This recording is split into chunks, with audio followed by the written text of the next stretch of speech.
Skriðan sem féll í Eyrarhlíð milli Ísafjarðar og Hnífsdals í gær er sú stærsta sem hefur fallið á þessum slóðum á þessari öld. Óvissustig vegna skriðuhættu verður í gildi fram á morgundaginn. Stormur olli usla á landinu í nótt og fram eftir degi. Tré brotnuðu á Akureyri og plast sprakk af gróðurhúsum. Á Egilsstöðum varð sundlaugin svört af drullu. Frambjóðandi sem neðarlega á lista Sjálfstæðisflokksins í Reykjavík er eftirlýstur af lögreglunni í Póllandi. Íslensk yfirvöld höfnuðu því að framselja manninn til Póllands. Ráðherrakapall Donalds Trump er farin að taka á sig mynd. Elon Musk á að hagræða í stjórnkerfinu og sendiherrar Trumps eru dyggir stuðningsmenn stjórnvalda í Ísrael. Vændisgerendur gefa fólki í vændi einkunnir á samfélagsmiðlum og talskona Stígamóta segir að það minni helst á kjötmarkað. Samtökin vekja nú athygli á því ofbeldi sem getur fylgt vændi.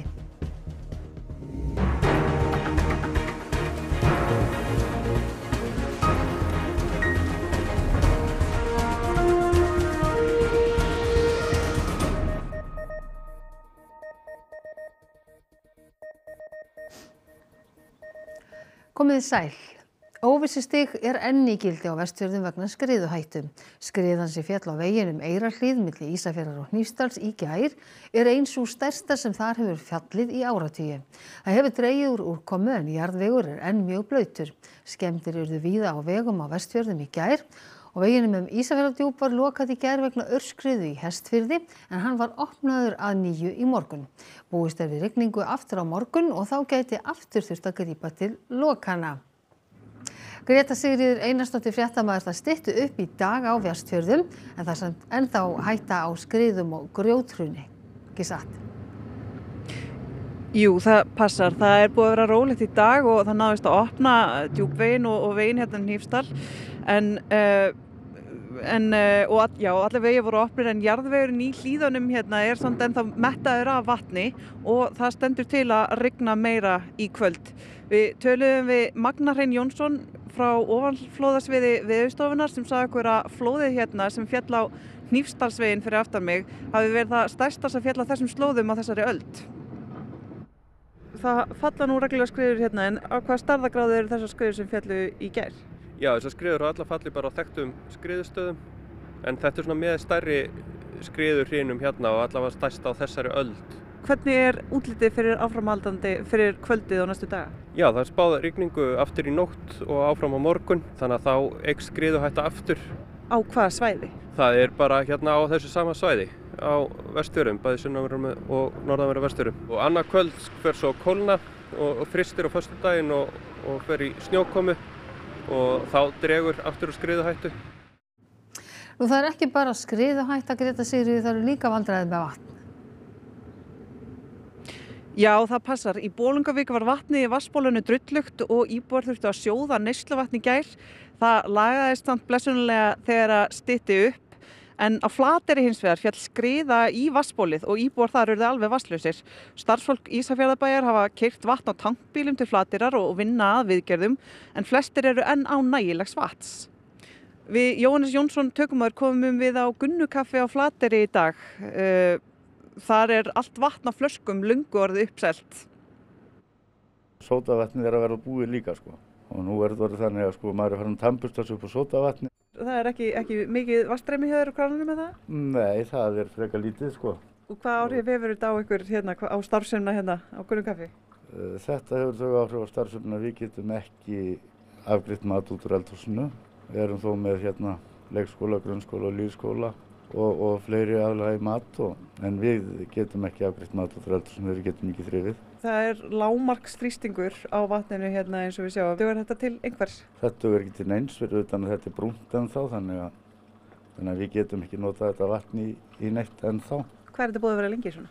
Þetta er búið að vera svona síðan í gærmorgun. Það á eiginlega vatnslaust alveg í gær. Það er þó tankbíl núna sem að skaffar okkur þetta.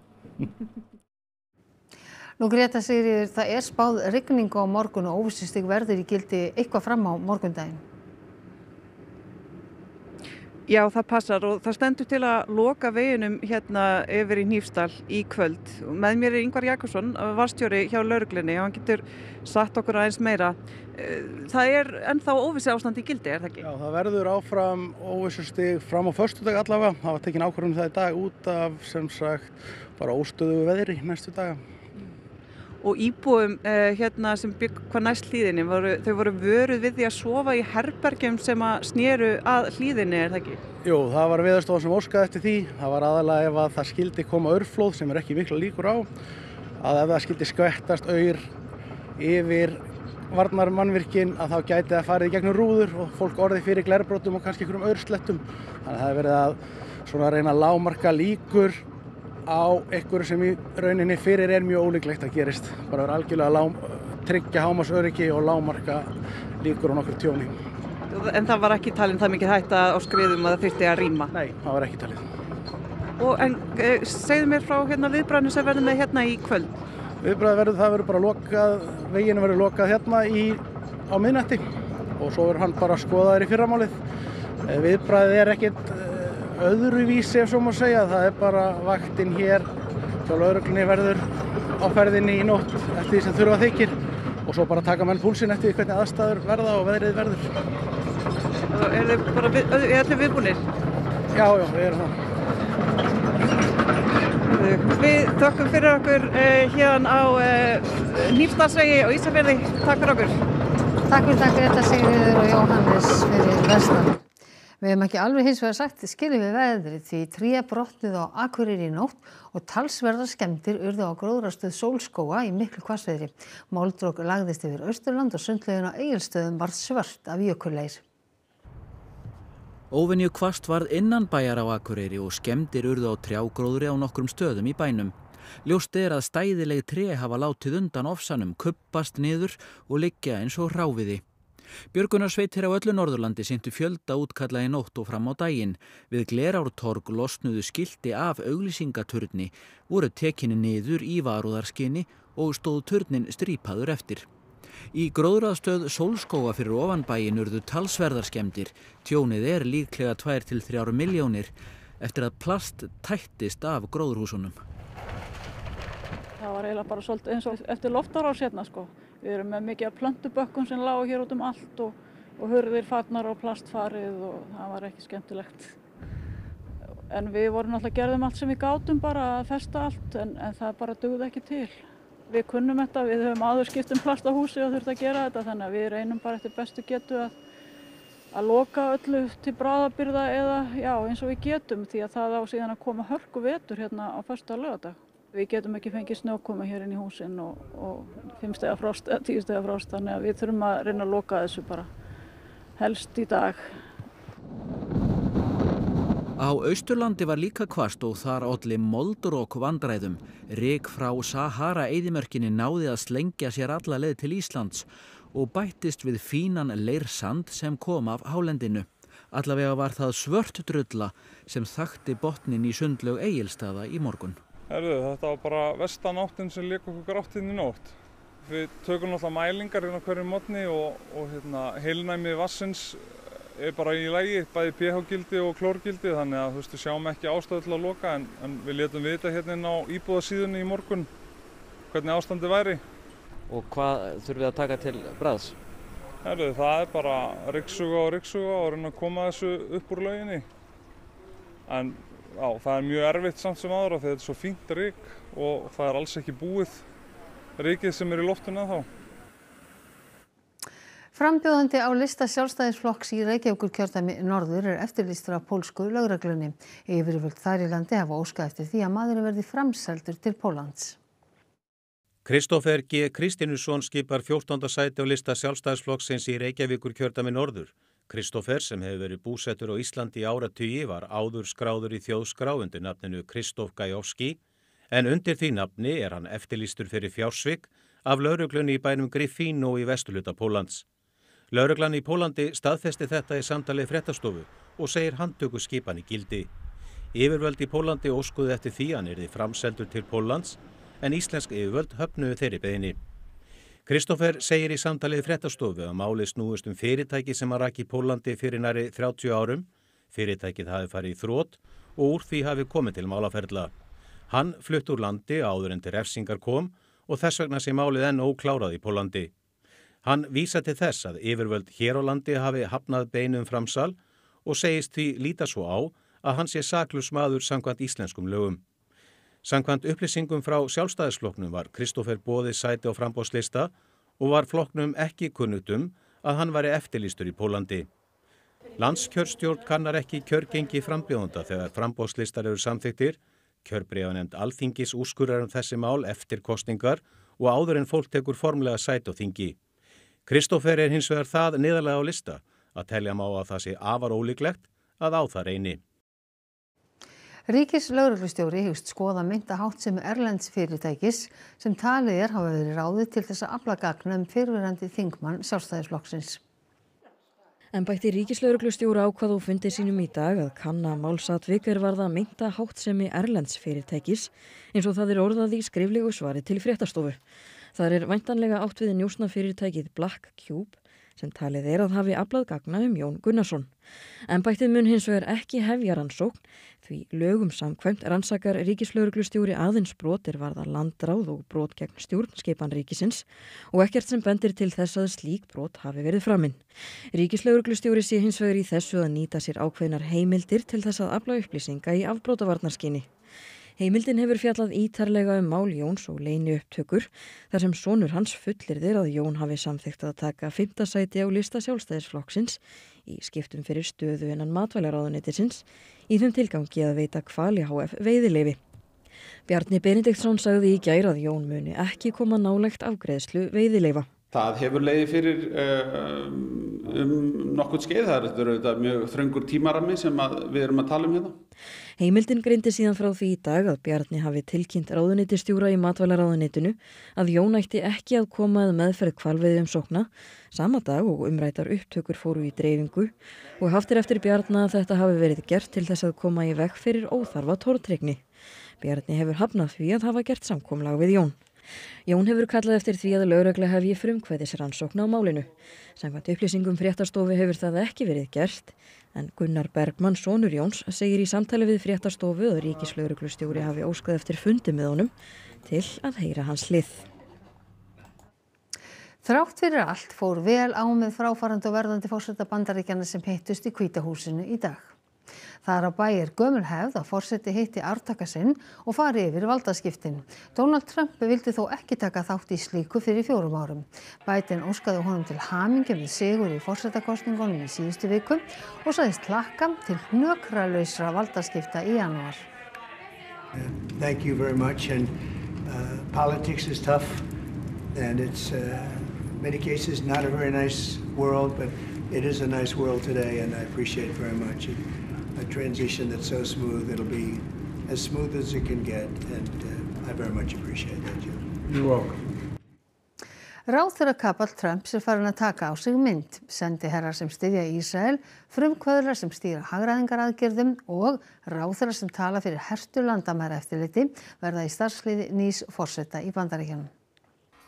Donald Trump verður aftur forseti Bandaríkjanna þann 20. janúar. Hann þegar farin að sýna á spilin og stilla upp liðinu sínu, verðandi ráðherrum og öðru samstarfsfólki. Susie Wiles verður starfsmannastjóri Hvíta hússins fyrst kvenna. Hún hefur verið ötull stuðningsmaður Trumps á bak við tjöldin og verður nú hans helsti ráðgjafi og bandamaður. Susie likes to stay sort of in the back, let me tell you. Líklegt að Trump velji öldungadeildarþingmanninn Marco Rubio sem utanríkisráðherra. Hann reyndi að verða forsetaframbjóðandi Repúblikanaflokksins árið 2016 þar sem þeir Trump tókust harkalega á. Í seinni tíð hefur hann þó stutt Trump. Skipan sendiherra virðist birtingamynd framhaldandi stuðnings Bandaríkjastjórnar við Ísrael. Mike Huckabee hefur lengi verið ötull stuðningsmaður stjórnvalda í Ísrael og hann verður sendiherra Bandaríkjanna þar í landi. Hann hefur stutt landtöku Ísraelsmanna á Vesturbakkanum og sagt að það sé í raun ekkert til sem heiti Palestínumaður. Skoðanasystir hans, Elise Stefanik, verður sendiherra Bandaríkjanna hjá Sameinuðu þjóðunum. Samtökum sem þingmaðurinn Stefanik hefur gagnrýnt harðlega og sakað gyðingahatur. Stefanik stýrði rannsókn þingnefndar á mótmælum gegn stríðinu á Gaza á háskólalóðum. Það í takt við stefnu Trumps á landamærunum að velja Kristi Noem, ríkisstjóra Suður Dakota, í embætti ráðherra heimavarna. Noem var fyrst ríkisstjóra að senda þjóðvarðliði til aðstoðar við landamæravörslu í Texas. Leadership has consequences. It matters who's in the White House. Og meira í þeim dúr, Tom Homan hefur yfirumsjón með málefnum innflytjenda og brottflutningi þeirra. Hann hefur unnið í málaflokknum í meira en áratug eða síðan Barack Obama skipaði hann til verksins. The father of Trump's family separation policy. How does that sit with you? It's not true. I didn't write the memorandum to separate families. I signed the memo. Why did I sign the memo? I was hoping to save lives. Val á varnarmálráðherra kom mörgum á óvart en Pete Hegseth er þekktastur sem þáttastjórnandi á sjónvarpsstöðinni Fox. Hann var þó nokkuð hátt settur hjá Bandaríkjaher áður og barðist í Írak og í Afganistan. Þeir verða ekki eiginlegi ráðherrar en Trump ætlar að fá þá Elon Musk og Vivek Ramaswamy til að leiða hagræðingavinnu í stjórnkerfinu og stofnunum þess. Auðkýfingin og frumkvöðlun Elon Musk þar lítið að kynna en hann var einn ötulasti stuðningsmaður Trumps í kosningabaráttunni. Ramaswamy reyndar efnamikill frumkvöðl sömuleiðis og sóttist eftir útnefningu flokksins sem forsetaframbjóðandi í fyrra. Fólk í vændi eru gefnar einkunnir á samfélagsmiðlum og þar skipst á reynslusögum eins og hvern annan varning sé að ræða. Talskona Stígamóta segir lagabreytingu ekki hafa haft eins mikil áhrif og vonast var til. Stígamót birta nú færslur á samfélagsmiðlum með frásögnum af kynferðisofbeldi og vændi. Það er meðal annars fjalla vændisgerendur en með því er átt við fólk sem greiðir öðru fólki fyrir kynlíf. Birtar eru færslur sem byggja á ummælum þeirra á spjallsíðum og svæðum þar sem fólki í vændi eru gefnar einkunnir og umsagnir fyrir frammistöðu og útlit. Það er fjallað fólk eins og kjötmarkað. Þannig að það þarf enginn að velkjast í vafa viðhorf og ásetning vændisgerenda. Með breytingum á hegningalögum árið 2009 var vændi skilgreint sem kynferðisofbeldi en Drífa segir að það hafi ekki leitt til þeirra breytinga sem vonast var til. Þessar lagabreytingu áttu náttúrulega að fylgja félagsleg aðstoð til þeirra sem þurfa að komast út úr vændi og betri félagsleg umgjörð. Ég vona að það sé eitthvað að hreyfast til í þeim málaflokki núna. Á hverju ári leita tugir til Stígamóta í þeim tilgangi að komast út úr vændi og að vinna úr áföllum því tengt. Í fyrra voru það 35 minni mig, við erum ekki komið með tölurnar á þessu ári en ég reikna með að sé svipað. Tilgangur Stígamóta með samfélagsmiðlafærslunum er að vekja athygli á eðli og umfangi vændis og viðhorfum vændisgerenda. Við viljum afhjúpa hennar raunveruleika, bæði ljá fólki sem hefur verið í vændi rödd og ekki síður birta viðhorf vændisgerenda til þeirra sem þeir þykjast hafa rétt til þess að kaupa. Mannfall vegna COVID-19 varð minnst í Svíþjóð og á Íslandi en mest í Búlgaríu. Ný vísindagrein sýnir áhrif faraldursins á þeim 4 árum sem hann varði. Áætlað er að svokölluð umfram dauðsföll í 29 löndum í Evrópu hafi verið vel yfir 1.600.000 frá 2020 til 2023 í þau 4 ár sem COVID-faraldurinn geisaði.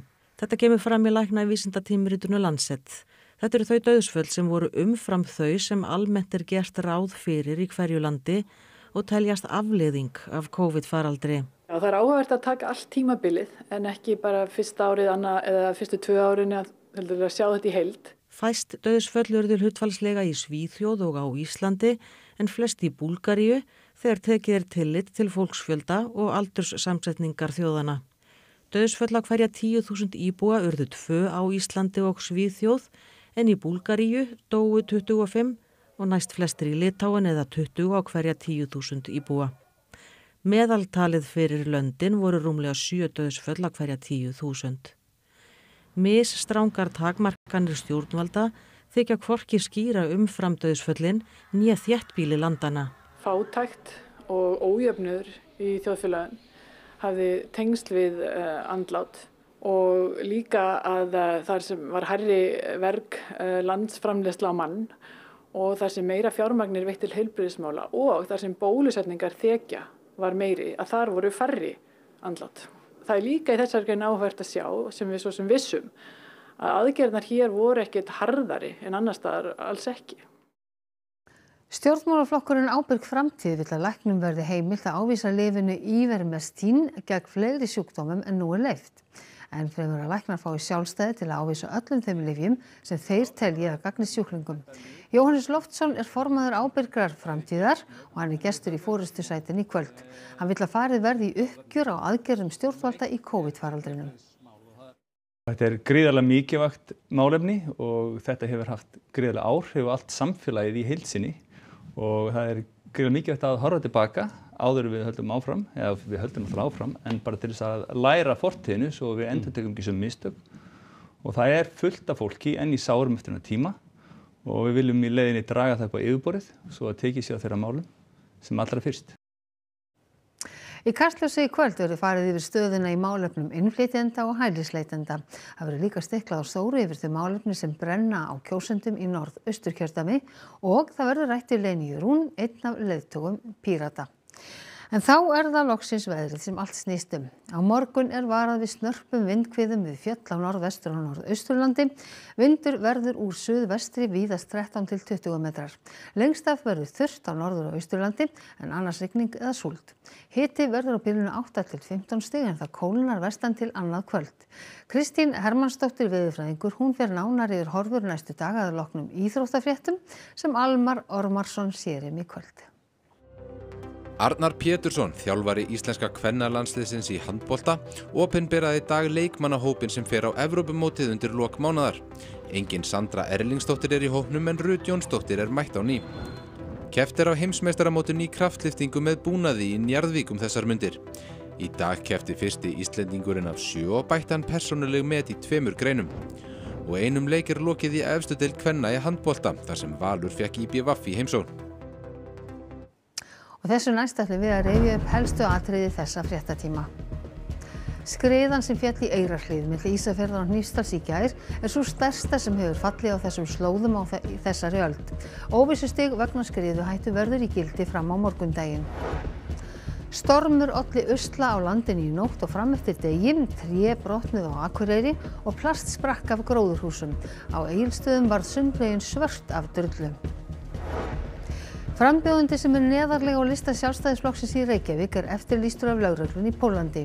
Í tilkynningu frá Sjálfstæðisflokknum sem barst rétt í þessu segir að hann hafi dregið framboð sitt til baka. Ráðherra kapall Donalds Trump farin að taka á sig mynd. Elon Musk á að hagræða í stjórnkerfinu og sendiherrar Trumps dyggir stuðningsmenn stjórnvalda í Ísrael. Vændisgerendur gefa fólki í vændi einkunnir á samfélagsmiðlum og talskona Stígamóta segir að það minni helst á kjötmarkað. Samtökin vekja nú athygli á því ofbeldi sem geti fylgt vændi. Þessum fréttatíma að ljúka og það komið að íþróttum, veðri og kastljósi og svo minnum við á forystusæti klukkan 20:05. Næstu fréttatímar hjá okkur í útvarpi og sjónvarpi klukkan 10 í kvöld og nýjustu fréttir má alltaf finna inn á ruv.is. En við á fréttastofunni ætlum að segja þetta gott að sinni, verið sæl.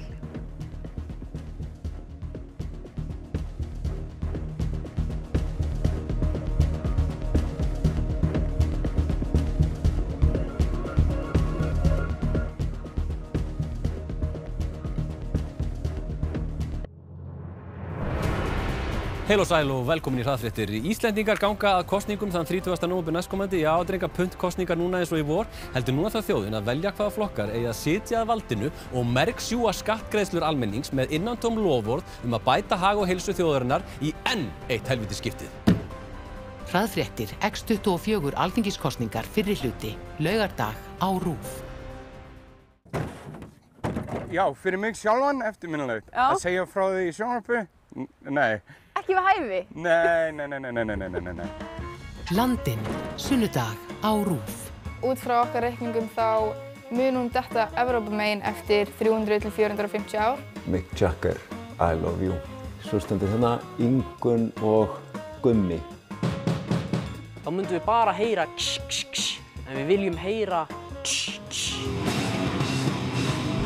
Þetta hérna þá bara raun og veru sandur og fok sem kemur hérna af bara söndunum í kringum jökulinn.